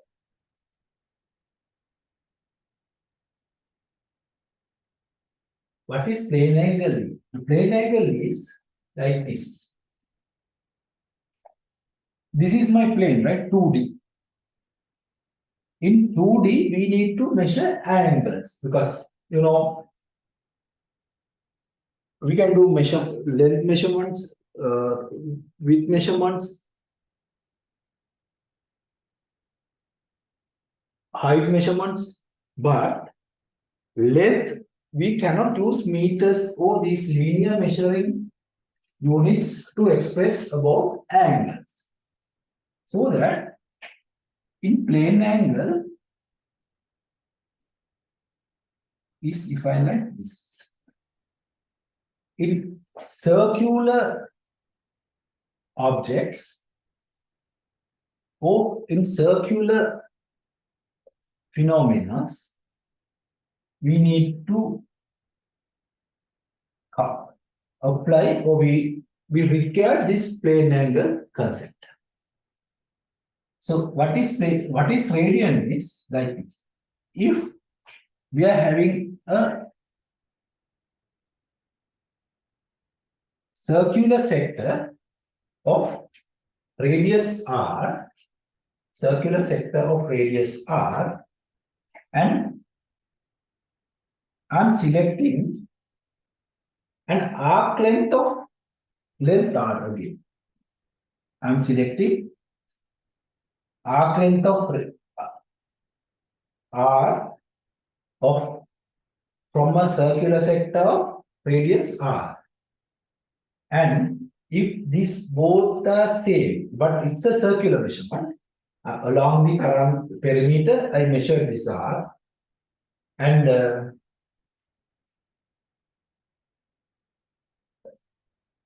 r is linear measurement. Radius is a linear measurement, I mean, right? Then at this incident, the angle which generates by this sector is 1 radian. This is 1 radian. Okay. If my sector length is r and my radius is r of that circular sector, then the angle which generates at the center of the circle is r. Okay, we'll write a small note on plane angle, write subtopic plane angle. Plane angle.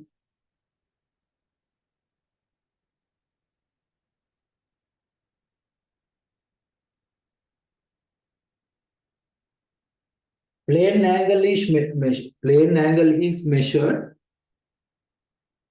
with the unit called radian, r radii an. Within bracket, you can write the symbol RAD. You can write the symbol RAD. And radian is defined as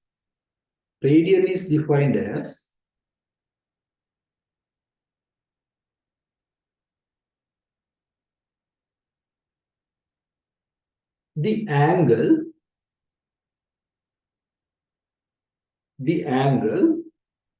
which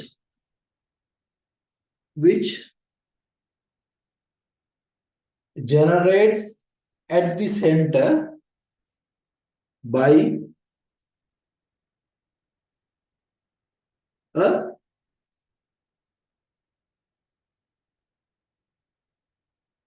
circular sector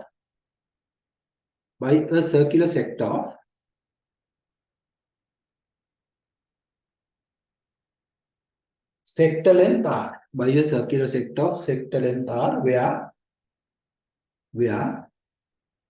r is the radius of the curve, circle, radius of the circle. Where r is the radius of the circle. You can copy this.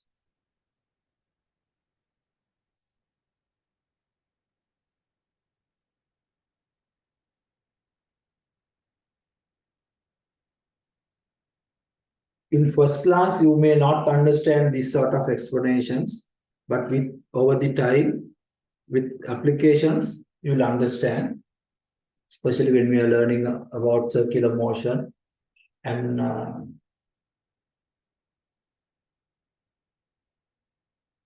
when we are learning about circular motion, this radian term coming, and that time again we'll get another explanation and you will see the application. And solid angle, I'll just explain you, but I'm not wanted to write this. Why? Because it's not in use under advanced level syllabus, and in your higher mathematics. So higher studies in physics, that's solid angle comes, but it's like this. Solid angle,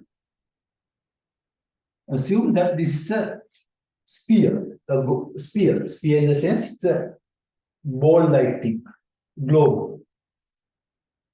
It's a football or netball or volleyball like thing.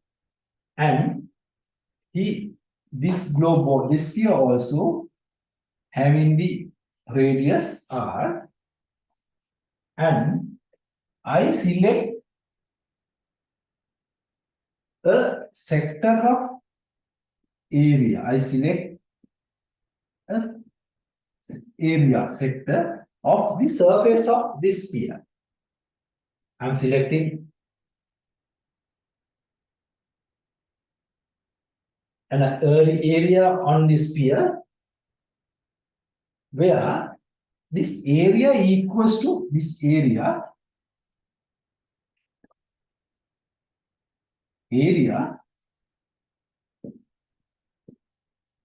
equals to r square. This area equals to r square.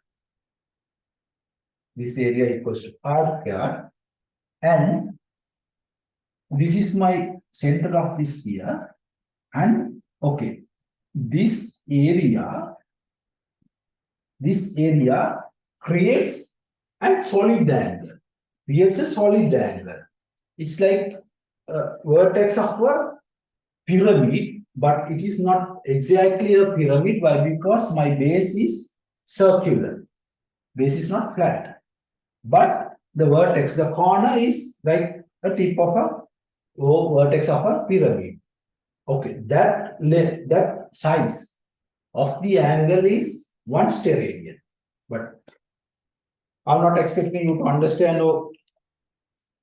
why I had this, but just for sake of completion, I gave you the explanation.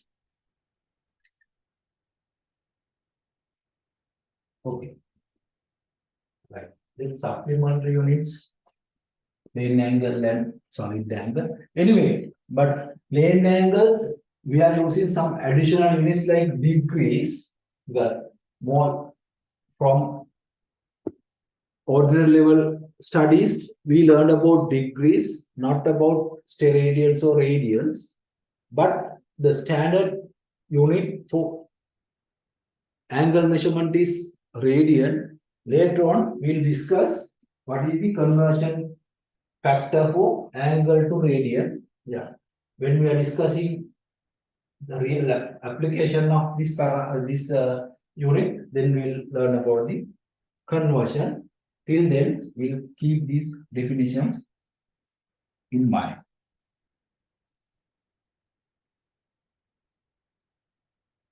Okay, next, another set of units called derived units. But derived units, there are two categories. Another unit is derived units.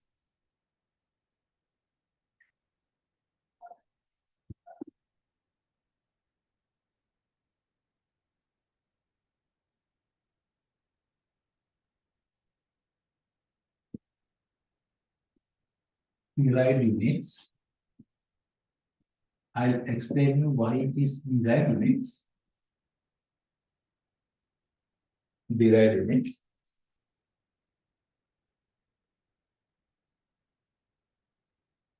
Derived units is, or derived units are units. They are not directly measured physical parameters of any object, but we are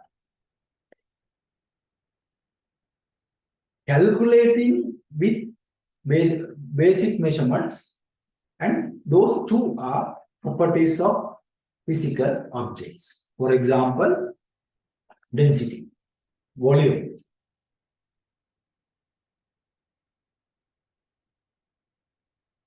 We can say those are physical parameters. Not only that, if any object is moving, then let's say velocity, or in our known term, speed. Velocity is sort of physical term. We learn the real definition of velocity when we are learning in mechanics.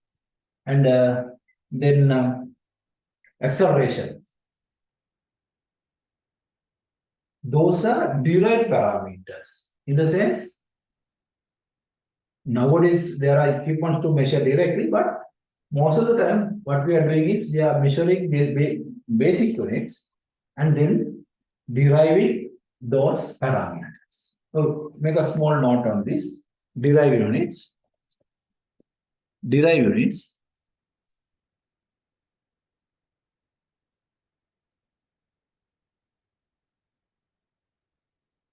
Derived units are units. Derived units are units.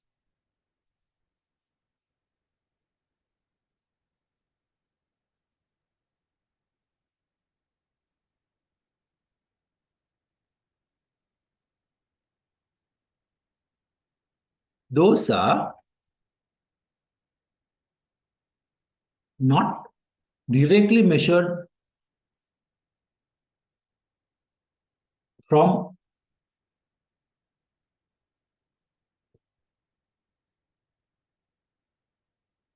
the physical object. Those are not directly measured from physical object, but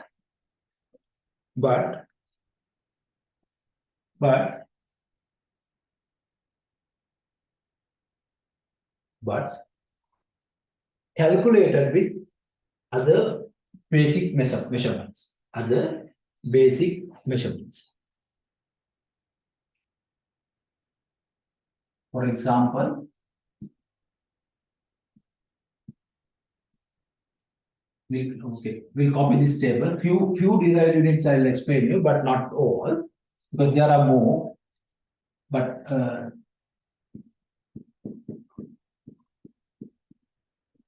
they too useful when we are dealing with physical problems.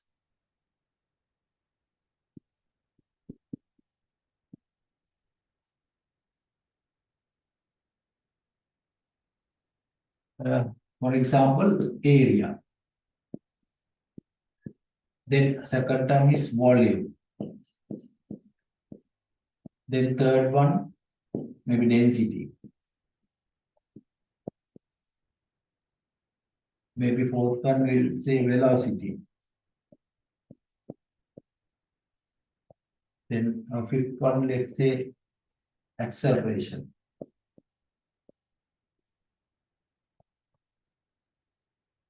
Yeah, just copy them. Area, volume, density, velocity. Velocity spelling VELOCITY. Velocity. Then fifth one, acceleration. Acceleration ACCELERATION. ACCELERATION. Acceleration. Yes. Unit name, not specific name, but it's a meter squared.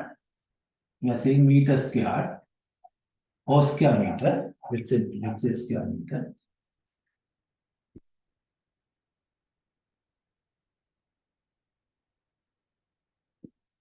Square meter. Symbol is m to the power 2, or m. His index is 2. His index is 2. M to the power 2. Why? Because it's 2 times of length measurements. 2 times of length measurements. And volume, then it's 3 length measurements multiplied together. So it's cubic meter, cubic, cubic meter. And his unit is m to power 3. M, his index is power 3. Then density, we know density is weight over the volume. We can write symbols both the ways. Later on, I will explain you these conventions. Now you just copy this. Okay. Why I wrote this unit symbol first? It is easy to explain unit name. It is kilogram per meter cube. Kilogram per meter cube. That is the unit name. Kilogram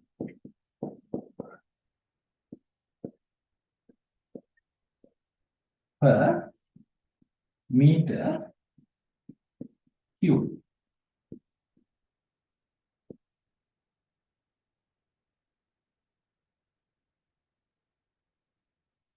Kilogram per meter cube.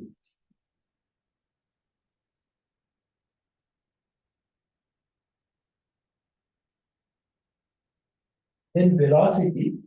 Velocity is rate of change of time. The how long it travels within the particular time. So distance traveled divided by time.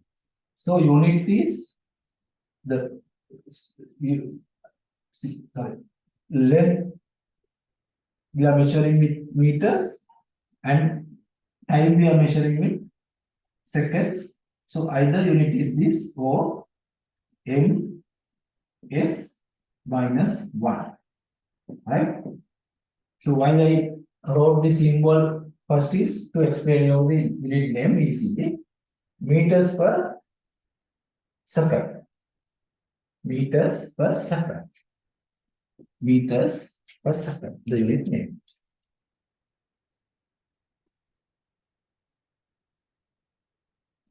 Meter per second. Meter per second or meters per second. Next, acceleration. Acceleration is rate of change of speed. So this divided by another time parameter, that is ms minus 1 divided by another second. Either we can write like meter per second square or meter divided by 2 seconds. Second into 2. The name is meter per second square. Meter per second square.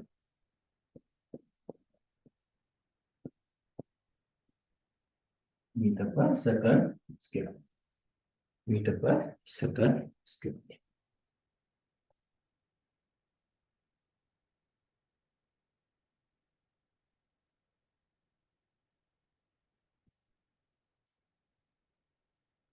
Right.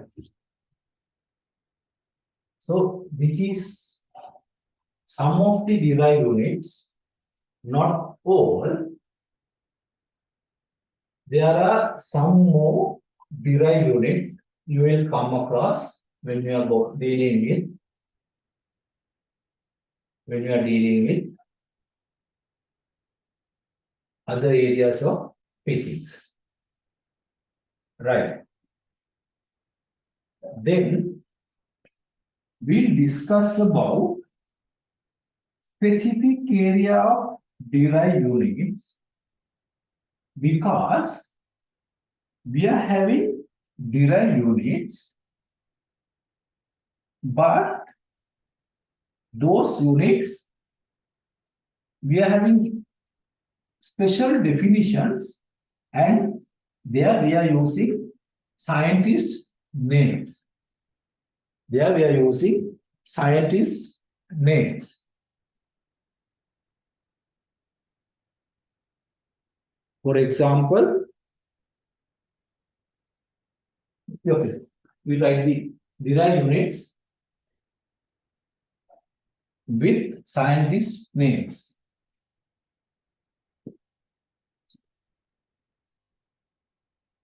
Derived units or special derived units, special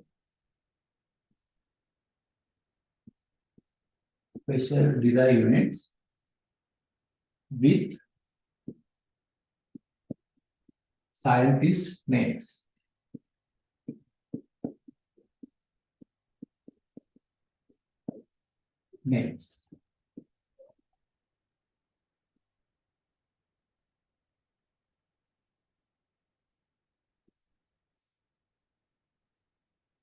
Yeah. So in physics, when we are learning physics, we'll come across some special physical units where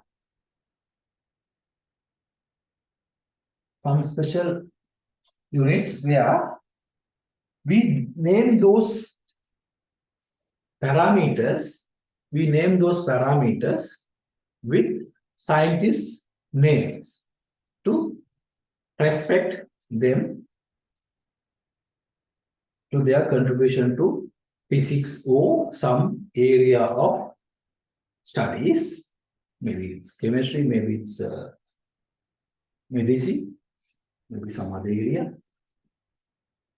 But especially in here, however, those scientists are much related to physics. For example, the first, physical quantity.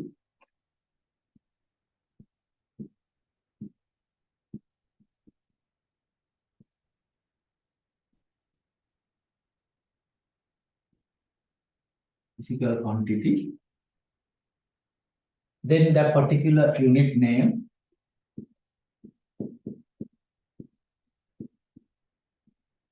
And unit symbol.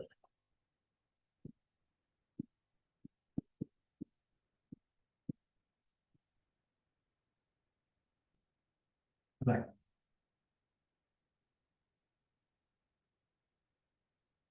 Yeah. First thing, we know the scientist who did much work on force motion, the Newton, right? To respect him, the physical quantity force is named to respect him, and unit name is Newton. And since, Newton, and since his the unit is a scientist's name, its symbol is capital N. Symbol is capital N. And another parameter there mainly deals with when we are mainly coming when we are dealing with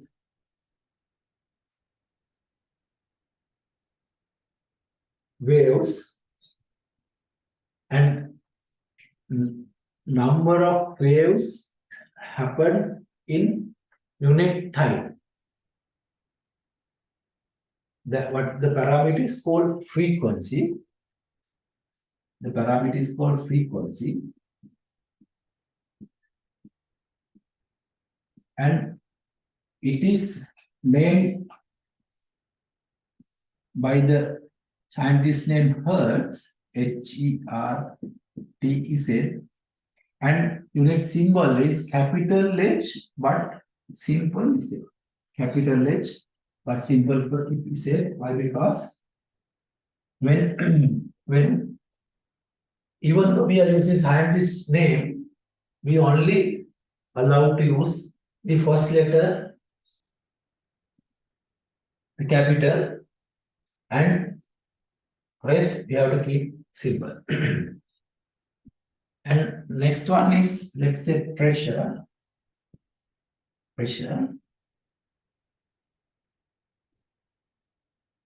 Yes. Pressure is named by another scientist called Pascal.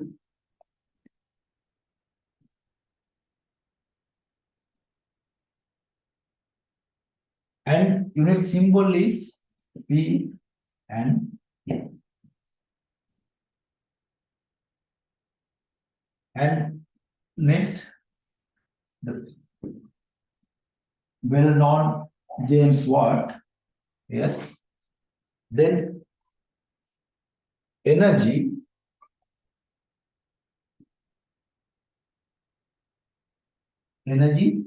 is name for the courtesy of James Watt, and unit name is Watt, W-A-T-T, and symbol is capital W. Right. This is not the only.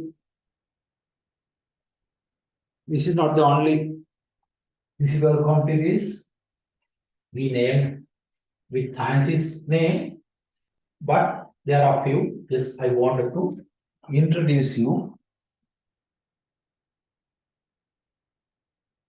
the convention.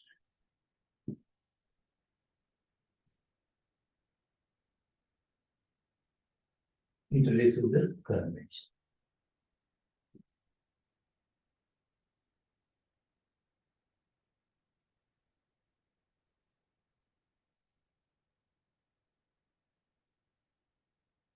Right.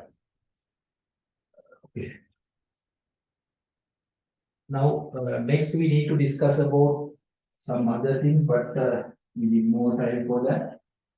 So, what I decided is we'll stop for now, and we'll discuss the rest of the section, part of this section next day, where we need to discuss about the convention of writing the units and some prefixes of the units. Then we have to go to the dimension part, where we need to do a lot of calculations and understanding of this scientific method, where we said about that